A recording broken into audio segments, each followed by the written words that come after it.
எதுக்காக இங்க வந்தீங்க? இல்ல, அது வந்து உங்க அண்ணன் என்ன தேடி மெக்கானிக் ஷெட்டுக்கு வந்தாரா, அதான் என்னன்னு கேட்டு போலான்னு வந்தேங்க. எங்க அண்ணன் உங்களை தேடி வந்தாரா? இத நம்ப சொல்றீங்களா? என்னங்க, உண்மையிலே சொல்றேன். நான் எதுக்காக இங்க பொய் சொல்ல போறேன்? ஆமா ஆமா, பொய்யே சொல்லாத ஹரிச்சந்திரன் தானே நீங்க. பொய்னா என்னன்னு தெரியாது உங்களுக்கு? வீட்ல யாருமே இல்லாத நேரமா பார்த்து என்கிட்ட தனியா பேசி என்ன சமாதானப்படுத்தலான்னு வந்திருக்கீங்களா? போங்க முதல்ல. என்னங்க, ஏன் இப்படிலாம் பேசுறீங்க? எனக்கு ஆரம்பத்துல இருந்து உங்களோட கோவம் தாங்க புரிய மாட்டேங்குது. மத்தவங்க எல்லாம் கோவப்படலாம் அர்ச்சனா, நீங்க எப்படி என் மேல கோவப்படலாம்? போதுங்க, நீங்க எதையும் பேச வேண்டாம். என் பேரு சொல்றது கூட உங்களுக்கு அருகதை கிடையாது. இத பாருங்க, கோவப்படாம நான் சொல்றத கேளுங்க. நான் ஏற்கனவே உங்ககிட்ட நான் இதுக்கு மேல நீங்க எதுவும் பேச வேண்டாம். உங்களை பார்க்கவே எனக்கு பிடிக்கல. போங்க இங்கிருந்து.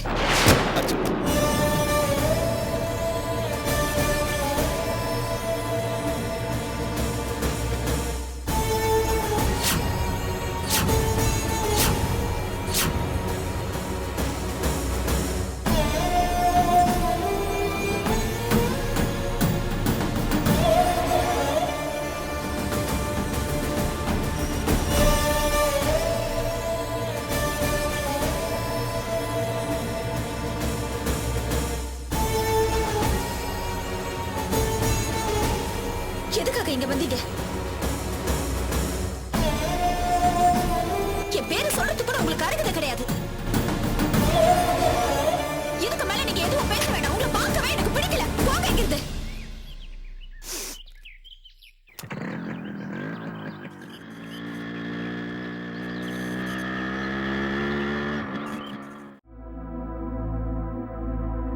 அப்பா 10,000 ரூபாயை பத்தி கேட்டா என்ன சொல்றது?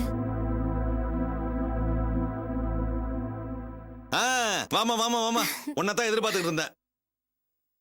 என்னப்பா, என்ன விஷயம்? எல்லாம் பணம் விஷயம்தான். அந்த 10,000 பணத்தை எடு. எந்த 10,000? என்னம்மா இப்படி கேக்குற? அந்த வாசு தம்பி கொடுத்துச்சுல்ல, அந்த பணம் தான். வாசுவா? எந்த வாசு? ஐயோ, என்னம்மா இப்படி கேக்குற? அந்த டிவி கேமரால ஒர்க் பண்ணுச்சே, சூப்பர் ஜோடி, அந்த வாசு. ஓ, அந்த வாசுவா? அப்பா, இப்பதான் எனக்கு நிம்மதியாச்சு. எடு, பணத்தை எடு. என்னப்பா இது? அந்த 10,000 ரூபாய் உங்ககிட்ட நான் அப்பவே கொடுத்துட்டேனே. என்னது, பணத்தை கொடுத்துட்டியா? எப்பமா கொடுத்த?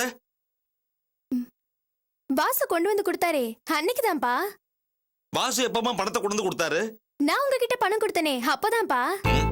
என்ன வாழைப்பழ காமெடி பண்றியா? 10,000 ரூபாமா? 10,000 அப்பாட்ட கொடுத்தியா இல்லையா? கரெக்டா சொல்லு.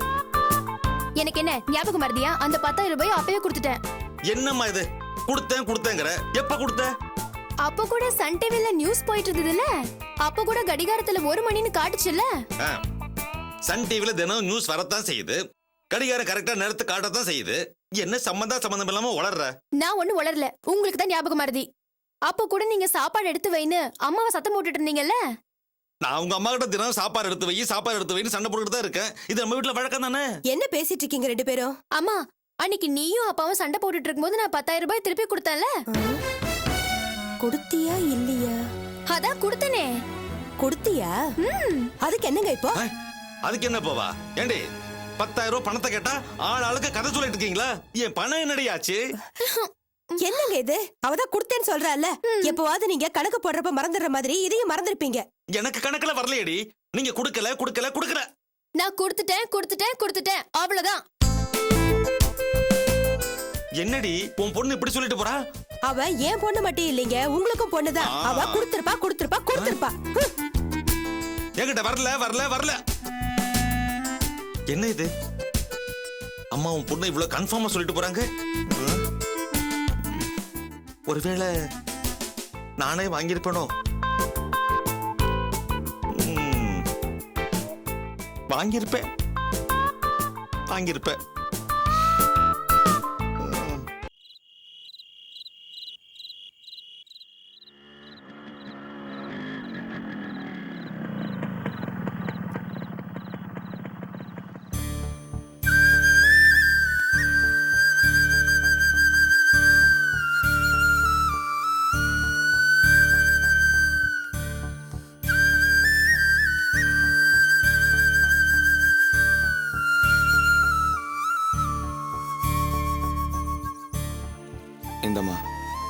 சாப்பிடு. நீ இருக்க மனநிலைமையில இதெல்லாம் தேவையானே?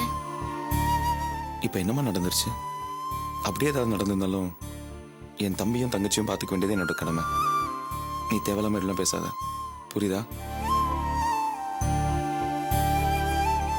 இந்தாங்கம்மா.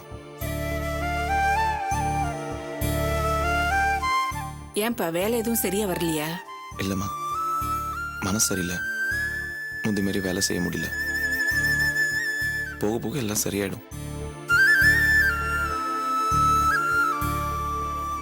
செல்வம், உனக்கு ஒரு கல்யாணம் பண்ணா குடியும் கொடுத்தனமா சந்தோஷமா இருப்பேன்னு நினைச்சு கல்யாணம் பண்ணேன். ஆனா அது இப்போ உன் மனசையும் பாதிச்சு வேலையும் பாதிச்சிருச்சு. ரொம்ப கஷ்டமா இருக்கு.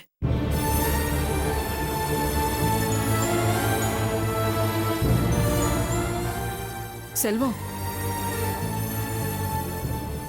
நீயா சொல்லுவேன்னு பார்த்தேன், எதுவும் சொல்லல. அதான் நானே கேக்குறேன். ஆமா, சம்மந்தி வீட்டுல என்ன சொன்னாங்க? சம்மந்தி வீட்லயா? என்னம்மா சொல்றீங்க? இல்லப்பா, இன்னைக்கு உன்னை தேடி அந்த வினோத் ஷெட்டுக்கு வந்தானா? நீ அவனை தேடி வீட்டுக்கு போனியாமே? நான் யார்கிட்டயும் தேடி போலமா. நீ தேடி போனதா பசங்க தான் சொன்னாங்க. நான் எதுக்காகம்மா அவரை தேடி போகணும்? அந்த பையன் எதுக்காக வந்திருப்பான்? யாருக்குமா தெரியும்? நான் இல்லாதப்ப வந்ததா பசங்க சொன்னாங்க. ஒருவேளை மறுபடியும் ஏதாச்சும் பிரச்சனை பண்ண வந்தாரோணுமா? நான் அதை அப்பவே மறந்துட்டுமா. அதானே பார்த்தேன்.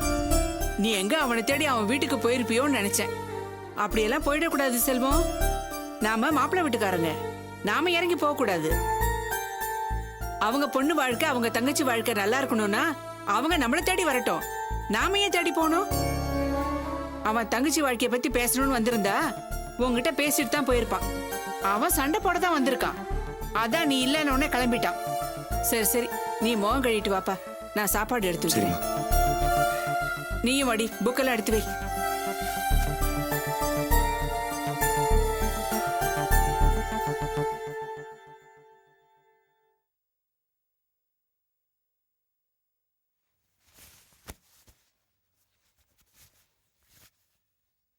எத்தனை நாளா நான் இந்த பழக்கம்? இல்ல, இந்த பொய் சொல்ற பழக்கம் எத்தனை நாளான்னு கேட்டேன். என்னம்மா சொல்ற? வெளியில அம்மா கிட்ட அண்ணி வீட்டுக்கு போலன்னு சொன்னீங்களே, அது போய் தானே? அதெல்லாம் ஒண்ணும் இல்ல, நான் உண்மையிலே போல. எங்க என் கண்ணை பார்த்து சொல்லுங்க. அதான் போலன்னு சொல்றல, சும்மா கண்ணை பாருங்க மூக்க பாருங்க. போ போய் படிக்கிற வேலையை பாரு, போ. எஸ்கேப் ஆகாதீங்கண்ணா. அண்ணியோட அண்ணன் உங்களை பார்க்க வந்திருக்காரு. என்ன விஷயம் தெரிஞ்சுக்கிறதுக்காக நீங்க அண்ணி வீட்டுக்கு போயிருக்கீங்க, அதுதான் உண்மை. என்னம்மா நீ கூட நான் சொல்றது நம்ப மாட்டேன். மாட்டேன். எப்ப நீங்க அம்மாவோட முகத்தை பார்த்து பேச தடுமாறுனீங்களோ அப்பவே நீங்க போய் சொல்றீங்கன்றத நான் புரிஞ்சுக்கிட்டேன்.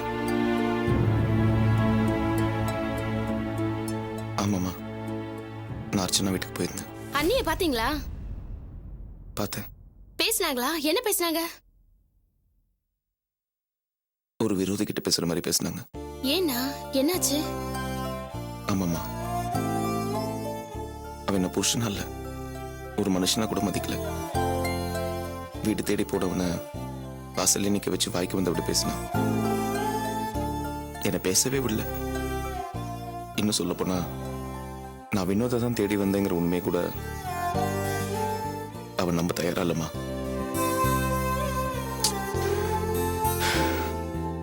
இத்தனை நாள் ஆகுது, என்னைக்காச்சும் ஒரு நாள் அர்ச்சனா திரும்பி வந்து என்கிட்ட சேர்ந்துருவாங்கிற நம்பிக்கை எனக்கு இருந்துச்சு. ஆனா இப்போ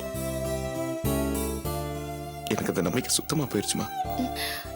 இல்லனா உன்னோட நல்ல மனசுக்கு அண்ணி நிச்சயம் வந்துருவாங்க. எனக்கு அந்த நம்பிக்கை இருக்கு. இந்த மாதிரி பலகீனமான சமாதானம் சொல்லி நானே என்னை ஏமாத்திக்க விரும்பல. கல்யாணங்கிறது என் வாழ்க்கையை பொறுத்த வரைக்கும் நடந்த ஒரு மிகப்பெரிய தோல்வி. அத நான் மனப்பூர்வமா ஏத்துக்க கத்துக்கிறேன். அதான் எல்லாத்துக்கும் நல்லது. அண்ணா, கஷ்டம்தான், இருந்தாலும் நான் முயற்சி பண்றேன். இதை பாரு ராணி, இதெல்லாம் மனசுல வச்சுக்கிட்டு நீ படிப்பை கோட்டை விட்டுறத. போ போய் படிப்போ. போமா.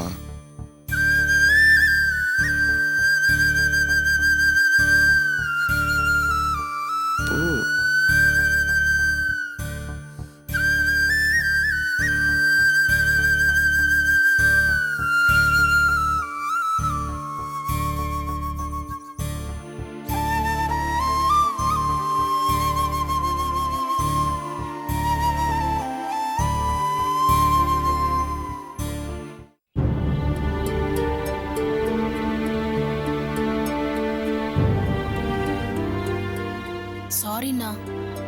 நீ எதுக்குமா சாரி கேக்குற?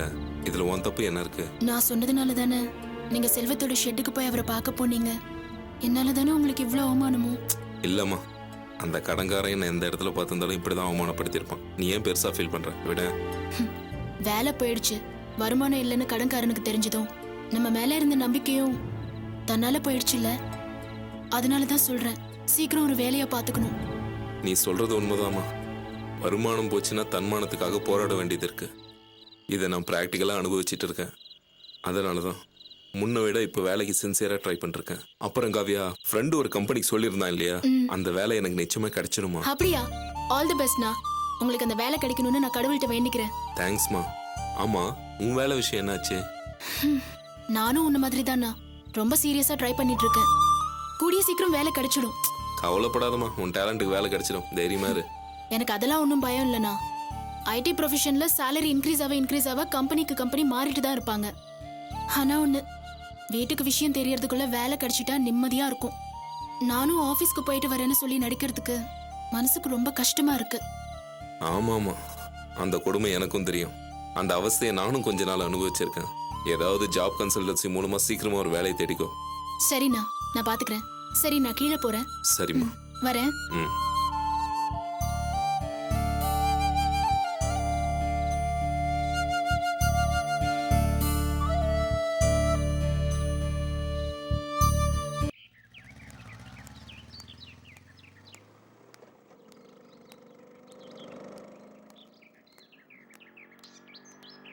ஏம்பா ஏம்பா இங்க வா. என்னங்க இன்ஜின் ப்ராப்ளம்பா. இன்ஜின் ப்ராப்ளமா? என்னங்க சொல்றீங்க? ரிப்பேர்லாம் ஒன்றும் பார்க்க வேணாம், நீ இன்ஜினை மட்டும் பிரிச்சு கொடுத்தா போதும். இன்ஜினை பிரிச்சு கொடுக்கறதா? இன்ஜினை மட்டும் வச்சு என்ன பண்ண போறீங்க? யோ, தேவையில்லாம கேள்விலாம் கேட்டுனுக்காத. உனக்கு எவ்வளவு பணம் வேணும்னு சொல்லு, நான் தரேன். வாங்கினு பிரிச்சு கொடுத்துரு. ஏங்க, எனக்கு இன்ஜின்லாம் பிரிக்க தெரியாது. எங்க அண்ணன் வந்து தான் பார்க்கணும். இது கார் மெக்கானிக் ஷெட்டு. அவர் வருவாரு, வெயிட் பண்ணுங்க. ஆமா, அவர் எப்போ வருவாரு? வர டைம் தாங்க, வெயிட் பண்ணுங்க. சரி, கடைக்கு போயிட்டு ஒரு டீ சாப்பிட்டு வரோம். உங்க அண்ணன் வந்தாருன்னா பிரிச்சு வைக்க சொல்லு. சரிங்க.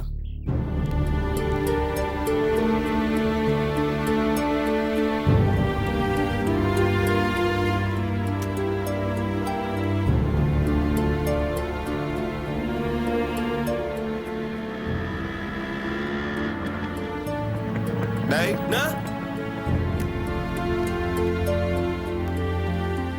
என்னடா பைக் நிக்குது? என்ன ப்ராப்ளமா? யார் வண்டி? அண்ணா, வண்டியில ப்ராப்ளம் இல்லண்ணே. 2 பேர் தள்ளின்னு வந்தானுங்க, அவனுக்கு தான் ப்ராப்ளம். என்னடா சொல்ற? ஆமாண்ணே, எவ்வளவு வேணாலும் காசு கொடுக்குறேன், இன்ஜினை மட்டும் பிரிச்சு கொடுன்னாங்க. எனக்கு தெரியாது, எங்க அண்ணன் வந்து தான் பாப்பாருண்ணே. டீ சாப்பிட்றேன்னு கடைக்கு போயிருக்கானுங்க. சரி, இந்தா வை உள்ள.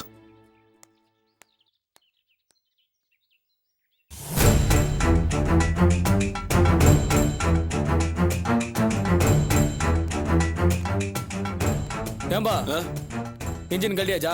அவங்க தானே. என்ன ப்ராப்ளம்? எதுக்கு இன்ஜினை கழட்டணும்? வண்டி சாவி கொடுங்க. சாவி இல்ல, தொலைஞ்சு போச்சு. டூப்ளிகேட் சாவி இருக்குல்ல, அதை எது கொடுங்க. அது ஃபைனான்ஸ் கம்பெனில இருக்கு. நாங்க சொன்ன மாதிரி இன்ஜினை மட்டும் பிரிச்சு கொடுங்க.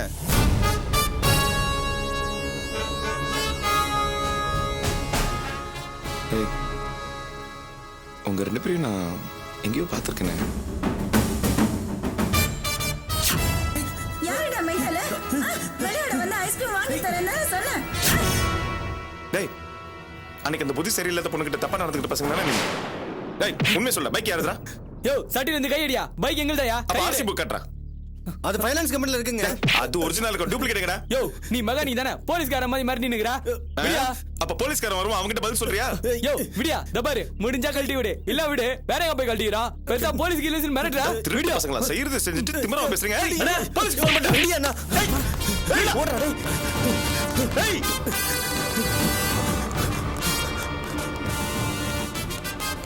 டேய், நில்லுடா.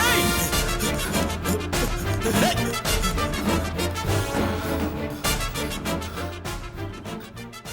திருட்டு பசங்க ஓடிட்டானுங்க. மறுபடியும் கையில மாட்டாம விடுவாங்க. டேய், அந்த வண்டி திருட்டு வண்டி, கை வைக்காத. ஸ்டேஷன்ல விட்டு. சரிண்ணே.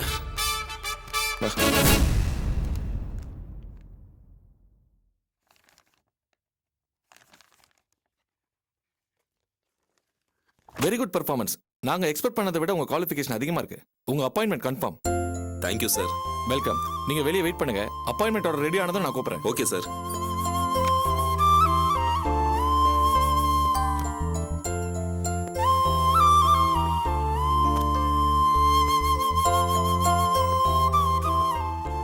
Excuse me sir. எஸ், இங்க ரெஸ்ட் ரூம் எங்க இருக்கு? அது அந்த பக்கம் இருக்கு. Okay, thank you. ஓகே.